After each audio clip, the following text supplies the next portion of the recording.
Welcome to Wandering Jews, a J-Square Adventures. Travel far enough and you meet yourself. We're your hosts. I'm Scott. And I'm Sorrel.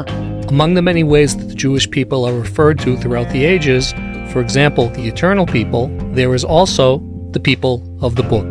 It's actually a Quranic Islamic phrase which refers to Jews and Christians whose traditions claim that they both possess books that were given by God, the Torah to the Jewish people, and of course what Christians call the New Testament or the Greek Bible to Christianity. But the idea of the people of the book is a people who own books, read books, write books, interpret books, talk about books, live not just with books, but maybe inside of books. Hence the name has stuck. And Jews find a living, breathing identity within the pages of these sacred texts. And the question of what constitutes a sacred text is, I think, one of the questions to deal with. But this connection, it goes beyond quiet study. It's really about an active, dynamic engagement. It's about getting in and getting dirty. In fact, in the Talmud, it uses phraseology that compares study and reading to the gladiators in the ancient Roman arenas, or wrestlers fighting one with the other. It's something which is really kind of, again, down and dirty, inside of it, active.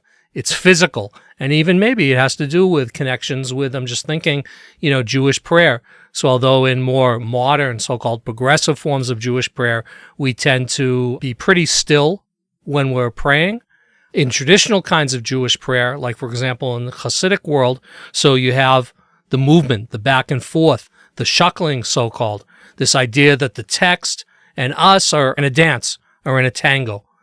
And today we're going to be exploring Jewish books and libraries as hubs of learning, dialogue, ownership, wrestling, and asking that question of where the life of the mind and the life of study meets the active life. I love that, Scott, because you've just given a very holy spin on one of my idiosyncrasies. I've been told I shockle a lot. So I'm clearly taking that energy of moving with prayer into my everyday activities. But what you were saying, there's really no better place to begin our conversation about Jews and their relationship to books than at Jerusalem's National Library, which has aptly found its home between two of the city's most important, iconic institutions. We have the Knesset on one side, Israel's parliament, and the Israel Museum, which isn't just the largest cultural institution, it's also ranked amongst the world's leading art and archaeology museums. So the National Library, if you can picture it, it's a key part of Israel's Capitol Hill, part of the Acropolis, the hilltop that marks institutions dedicated to living up to our heritage and building our future. So the first time I visited the National Library was with you, Scott. I believe we've been together twice so far and counting. And the first thing that struck me was on the outside of the National Library, the shape of the roof. And it's like this delicate curve. And immediately it's like the shape of an open book. And then you step inside this incredible, magnificent library. It's got 6 floors. It boasts 4.5 million books. And the first thing you feel is this instant aliveness, this vibrancy, this palpable sense of vitality, which to me was incredible. My association, my experience of libraries has always been that it is a place of silence, of reflection, of muted talk. And before you even go in, you just get this sense of movement, like you were saying, Scott. Everybody is coming, the 4.5 million books, but there's a sense of movement, this dance around the books. And I remember actually when you and I commented on that, Scott, when we were sitting in the cafeteria, and there was just this animated dialogue and conversation. And it was just really this buzz, this very strong energy. So there's that aspect. And if you think about the book in the traditional setting of a Jewish study hall, which is called the Bet Midrash, if you walk into a Bet Midrash, they're poring over the texts of the book, of the Bible, of the Torah. But it is far from quiet. the noise, the volume, the animation, the dialogue, the discussion surrounding the book. And you very much feel that when it comes to the National Library. And in fact, one of the quotes I saw when you and I went to that exhibition of treasures together was from Martin Buber. If you have come to a library 10 times to study books, go just one time to study people. And you really get that sense from there, that people are connecting with each other through the books. So it's not just about the visitor and the books, but it's also a starting point, a catalyst for dialogue. I remember the point you're raising about the energy in the library and even the noise in the building itself. You know, it just reminds me of associations with kind of what do we expect a library to be. So there's a Seinfeld episode about the library detective and Kramer dating the librarian. And that whole episode plays off of like the library is a place which is supposed to be like very like, you know, tightly sweatered, very quiet, very proper. It's all about the order. The buttoned up librarian. Exactly. And, you know, again, I remember like being in high school and, you know, the librarian, I kind of remember this sense that her main job was to tell people to be quiet. Right. Or like I remember going into when my brother was studying for his doctorate at Harvard and I was, I guess, like in middle school, going to the Widener Library at Harvard. It's probably one of the biggest libraries of the world, if not the biggest. Wow. And I remember you go in, you could hear a pin drop. You know, the norm that it was all about silence, which maybe grows out of a monastic Christian tradition. Correct. Of how books are related to about reverence and the connection between reverence and silence. Where again, in Jewish tradition, as you pointed out, I think that there's a sense of the book is speaking with us. So like Buber's quote about not only looking at the books, but looking at the people, it could be a double entendre, meaning when you go into the library at the National Library, not that people are like yelling at each other while they're in the main reading room, No. but there's a sense of the energy, partially because the people that you're meeting are also inside the books. Yeah. When you open up a copy of Maimonides, the Mishnah Torah, Correct. You're talking with Maimonides. When you open up Moses Mendelssohn's Jerusalem, you're talking with Moses Mendelssohn. When you open up The Origins of Totalitarianism by Hannah Arendt, you're talking with Hannah Arendt. And I think that's very much part of our tradition and our relation with books as friends and partners and confidants. They're not just pages that we close and put away on the shelf. I love that because I'm a voracious reader, but when I think about my experience going to the Central Library in Manchester, okay, that was where I would head to as a teenager if I had to write an essay because, you know, no internet. So I actually had to leave the house and go and do some research. And it was almost like this feeling of quiet and insistence upon quiet had this soporific effect on me. You know, I often find myself, you know, actually just drooping my head, going further and further down into the pages. And this energy that you're talking about, like this living, breathing text, it's something that's alive and with us and invites you to engage with it. So we're talking about what we think is a kind of unusual or somewhat unique take of Jewish civilization to the written word and to our texts. Why? What is it about Jewish civilization and the story of the Jewish people that has fostered this kind of attitude towards books and the written word? I think probably it's got something to do with our nomadic existence, that in the absence of necessarily feeling security in any one given place or having, you know, our own homelands where we're dispersed and we're scattered, what's the anchor? The book. And the book also is a reminder to us that, you know, Judaism has always encouraged access. It's never hidden away its material. So whatever state we've been in and whatever level of persecution or subjugation, we've had that ownership, that autonomy through the book. And maybe that, I don't know what you think, Scott, but I think maybe that's got something to do with that ongoing dynamic relationship with the book that keeps us coming back to it and keeps us alive with it. Yeah, definitely. I think that the question of kind of literacy is very central here, because even it seems when Jews were living in the land of Israel, that literacy was much broader than it was among many, many other peoples. Take, for example, Ezra and Nehemiah, making sure that the Torah is being read 3 times a week, on Mondays and Thursdays and on Shabbat, so that people who maybe don't know how to read can hear the stories and be part of the story. Obviously, once we went out into exile, the idea of anchor, when you don't have territory, when you don't have that physical anchor, how is identity built? And so our books became our boats and our anchors. Correct. And our portable homeland. And it struck me, I was reminded by a very fine book, long essay by Amos Oz and one of his daughters, Fania Oz Salzberger, in Jews and Words, where they talk about exactly this issue. And I just want to quote the two of them and their take on this idea of our relationship with books and reading and libraries. Amos Oz, we regard Judaism as a civilization, not just as a religion. I think there are many, many ways to be a Jew, and one of those ways to be a Jew is to be non-religious. The heritage contains, first and foremost, books, texts, spiritual creativity, and religion is only one of the components of this magnificent heritage. And Fania Oz Salzberger continues, but part of the poetry is that we can pick and choose our legacies as we please, every generation anew.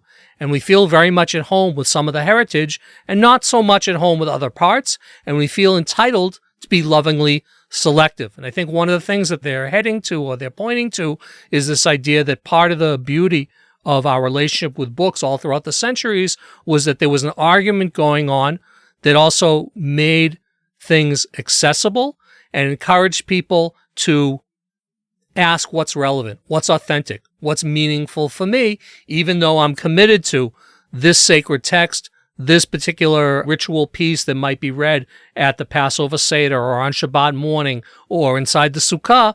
I'm going to be understanding it maybe in a bit of a different way than my neighbor or the Jew who lives in Warsaw or in Yemen or in Boston or in Shanghai.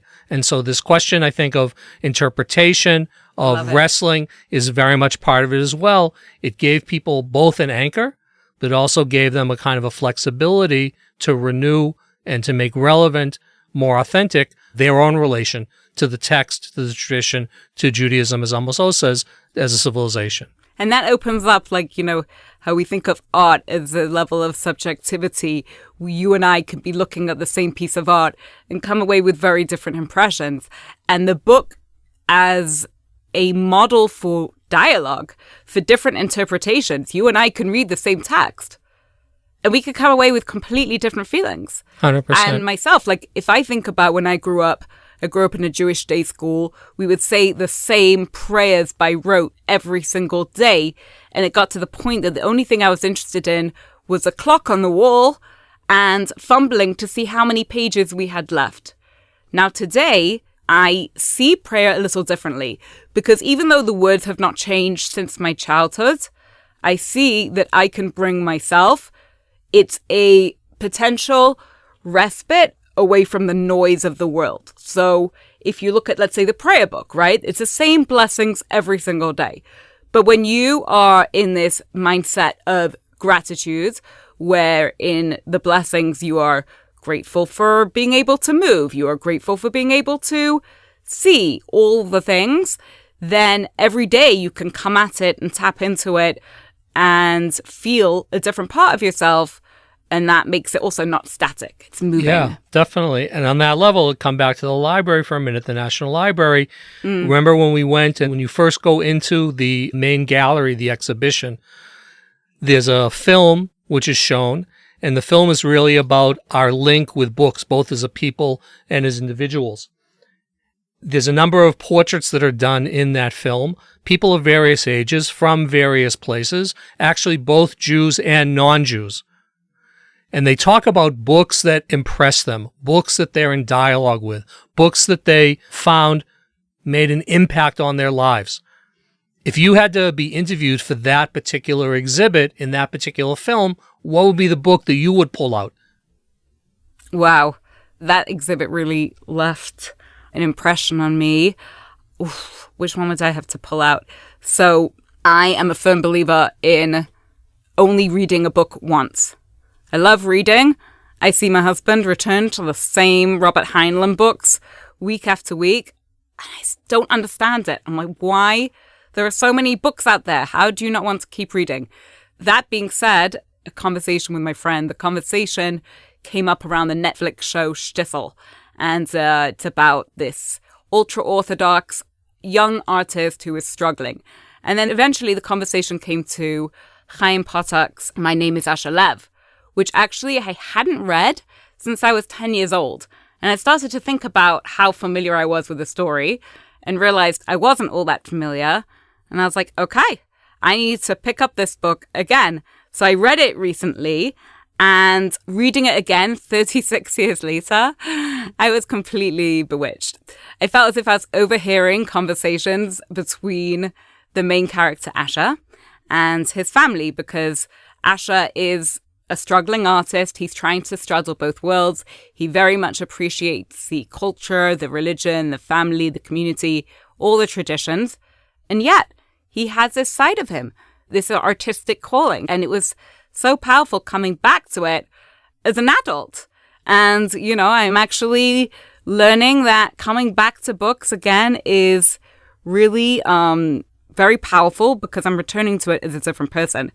And I just remember, like, the words that really stuck out to me was when Asher asked his father, why does everything that lives have to die? And his father responded, so life would be precious, Asher. Something that is yours forever is never precious. And that really, really struck a chord with me. Yeah, it's a beautiful, beautiful book. My Name is Asher Lev, and I remember reading it in high school. And I think also in that book, there's a very strong piece about Asher's attempt to both be faithful to what he understands as the traditions of the Jewish people, but at the same time to make it his own. And so it really raises a question about our relation to the past and how we are responsible to carry that into the future, each one of us perhaps in very different ways. Absolutely. So likewise, I also thought about a book, and the book that I came up with, which I haven't read in a long time, apropos your thoughts about reading and putting a book down and maybe not returning to it. But there was a period as an adolescent and as a student that I read it. I remember reading it a number of times. It's a book by Milton Steinberg, an American rabbi, Shalagid Zichrono Livracha. And the book is called As a Driven Leaf. And it's a novelization which tells the story of the generation of the Bar Kokhba revolt, Rabbi Akiva, Rabbi Meir, and Elisha ben Abuya. And really it revolves around the story of Elisha ben Abuya, who in traditional Jewish thought, in Talmud, he is known as the other. Because according to the Talmud, Elisha ben Abuya left Judaism. He became a heretic and went out to so-called outside cultures, Greek and Roman culture. But the novel deals with his inner torment of how do you somehow balance, or maybe not balance, between your commitment to Jewish tradition and your place as a citizen of the majority culture and the desire to be a part of that. And it's also a book that it's very much sparked by the historical period of difficulty, of oppression, of occupation, of war that the Jewish people experienced during the Bar Kokhba revolt, and also of personal loss, particularly the death of a child that are experienced by the family of Elisha's main teacher, Rabbi Meir, and his wife, Bruria, who, of course, was considered a scholar in her own right. Amazing, amazing book. Again, is it a classic? Is it at the same literary level as, I don't know, Moby Dick or Shakespeare? Probably not. But it meant a lot for me at that time in my life because it opened up a lot of questions about being Jewish that I felt the kind of somewhat stale, mundane, very unexciting Judaism that I was presented in my local synagogue. This book was really opening it up in a different way. My older brother gave it to me as a bar mitzvah present, and probably the combo of his influence and my mom and also being involved in Young Judea, this book became a very kind of a driving force for me in terms of my own Jewish search. So, apropos, I see what you did there, Driven Leaf. driving force. Yeah, nachon, yafeh. And I think there's a lot in common between these two books in terms of when they were written, but also in terms of the main characters, Asher Lev and Elisha Ben Abuya, the Acher. So you came away with a different impression reading it the second time? Look at we're at different stages of life. And, if the last time I read the book was when I was in college, right. I'll stretch it. Let's say I read the book when we first made Aliyah, when I was a master's student. So that's well over 30 years ago at this point. So right. Do you know what I mean? Right. I want to be... context and, what our memory does to us. But correct. Definitely, if I had to choose books that were powerful and impactful on who I am Jewishly, so Steinberg's As a Driven Leaf would definitely be one I would recommend. So Scott, what would you say makes a book Jewish, intrinsically Jewish? So I'll give a funny answer, because a lot of people would say, well, it's about a Jewish topic, it's about that Jews wrote it. Maybe it's that Jews read it. Maybe. Because I could think of a lot of books that have a lot to say about Judaism, Jewishness, the story of the Jewish people that are written by non-Jews. So Olga Tokarczuk, who was a Nobel Prize-winning non-Jewish Polish author, she wrote an amazing book called The Books of Jacob, which paints the stories of Jewish messianism in the late Middle Ages around the false messianic movement sponsored by Jacob Frank. That splits up into 8 books, right? Yeah, it's a huge, huge volume. It's, 900 pages. I've been in the middle of it for a good few months, but that's an amazing example. Paul Johnson, the British conservative author who wrote A History of the Jews. Yeah. Very, very interesting take on Jewish history. Jorge Luis Borges, the Argentinian author, who, again, non-Jew, wrote a lot about Jews and Judaism, and particularly about Jewish mysticism. Didn't know always a lot about us, but again, these are Jewish books in a way. Kafka, who was clearly a Jew, but a lot of his books, a lot of his stories, they're really not Jewish topics, but there's always some kind of a bit of a Jewish inflection about strangeness, about foreignness, about being out of place, about being on the sidelines. Interesting. About being sidelined. So I don't know. It's hard to say what makes a Jewish book. What I would say maybe is that in terms of our relation to books, we have this, and I'll go back to the Buber quote that you use. I really like that quote. When we meet someone, we're first obligated to treat them as a guest in an honorable fashion. I think about Abraham and welcoming the angels in the tent, that famous piece from the Bible. You start to get to know someone. And so the first obligation is about bringing the guest in. And like with a book, so when does a book stop being a guest, and when does it actually become a partner, a confidant, a friend? Exactly. And so, that question of what are the Jewish books we have in our house? Ooh, I love How that. do we make those books our friends? I think is an important maybe piece to, suggest to everyone who's listening. Take a look around your own house. What are the books that you remember reading as maybe a kid or as a teenager that made an impact on you? And the relationship evolves even within the friendship, like all friendships. Exactly. And we're hoping that you've been at the library already with J Squared Adventures. And if not, that soon, in your next trip to Israel and Jerusalem, you'll visit the National Library. We also hope that beyond the visit, you'll find the building, the space, the people that you'll meet there, the books that you'll interact with, as exciting, as impressive, and as inspirational as we did.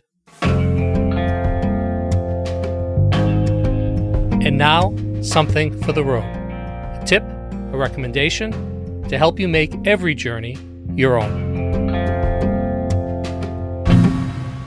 Really, really pleased today that Ori Feinberg is joining us.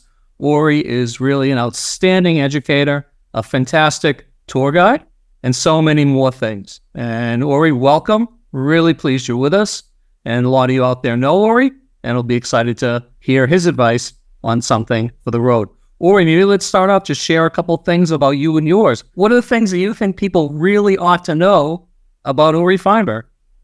Great. Thanks so much, Scott. I'm really happy to be here. J Square is an integral part of who I am, but obviously before J Square, there were other things as well, such as the fact that I'm married to Marilyn. We have 3 daughters, and we live here in the city of Modi'in. We also are actually very active members of the Reform movement connected to Yozma, which is our congregation here in Modi'in. I've been a Jewish educator for about 30 years now, starting with teens, Reform movement, NIFTY, and then teaching in the EIE program and a tour guide for more than 25 years. So very much a part of this world of Jewish education here in Israel. Thanks for the question, because I do think that being able to take something along the way, but also take it back with you are both symbiotic in their necessity. And I want to offer 3 quick recommendations. The first is a book that was put together by about 20 plus educators here in Israel back in the dark days of COVID, if you can imagine that. In 2021, 20 plus educators of us had decided to collect our own impressions about Israel. Places, by the way, that many people who have been to Israel may have visited and also not visited, and especially those who haven't yet come. These are insights that we as Israelis see as important. Not just you should go to this site, but why these things are important to us. So if you would like a real insider's view, actually the book is called Heartbeats, The Insider's Guide to Israel. This really is, I think, an essential piece, really giving a broad perspective of what Israelis think about the places that you visit and maybe don't visit. The second book that I want to offer is one that's more recent and painfully a post-October 7th, 2023 creation. And this, on the one hand, is also done by an insider very much connected to Israel, but also with an outside perspective as Rabbi Chana Yerushalmi, who lives in the United States, but very much connected to Israel, collected her own thoughts and impressions in a book of poetry that she's published since October 7th, of poetry that she wrote after her visits and her feelings and emotions that, well, she's going through since October 7th. And what's so powerful about them is she's able to tap into not only her perspective, but really reading it as an Israeli, I have to tell you, Scott, was profound in how she was able to also touch on how I was feeling. So I think something very powerful read for those who want to get in tune with where Israel is at this particular moment.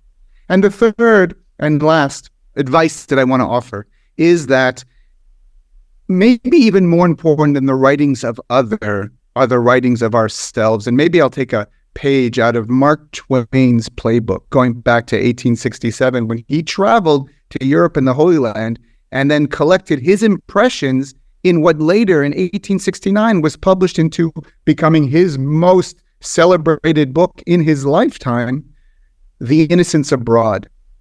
And what I would recommend is that any traveler to Israel would go ahead and find a more complete experience if, as you journeyed through Israel, you kept a journal open, you kept some notes, you wrote on your phone, you had a pencil in hand, and you wrote down not only what you saw, but what you felt. Because as much as a powerful experience a trip to Israel can be, we both know, Scott, that life is powerful and it often gets in the way. And if you want to remember what you experienced when you are here, the only way is to go back and to reread what you felt. And you'll only remember that really in true, in the moment essence, if you are able to travel through Israel, not only with your eyes outward, but also downward on a piece of paper where you share what it is you're feeling, what you're experiencing, and that will come in handy down the road. Whether or not it becomes a bestseller, I don't know, but it definitely will be something useful as a tool to remind yourself why this place is in fact so important to you. Amazing. Thank you, Uri, so much. I mean, really, journey, read, and write. Journey, read, and write, and repeat. And those of you who are going to be traveling with J Squared Adventures, hopefully in the upcoming year, you may have the opportunity to travel with Uri. Uri, thanks so much for joining. Thank you so much, Scott. It was a pleasure. Thanks for listening. Dive deeper into the world of travel on our J Squared Adventures website. That's j2adventures.com. and stay in the loop with our latest adventures on all our social media platforms, Facebook, Instagram, and LinkedIn, all under J2 Adventures.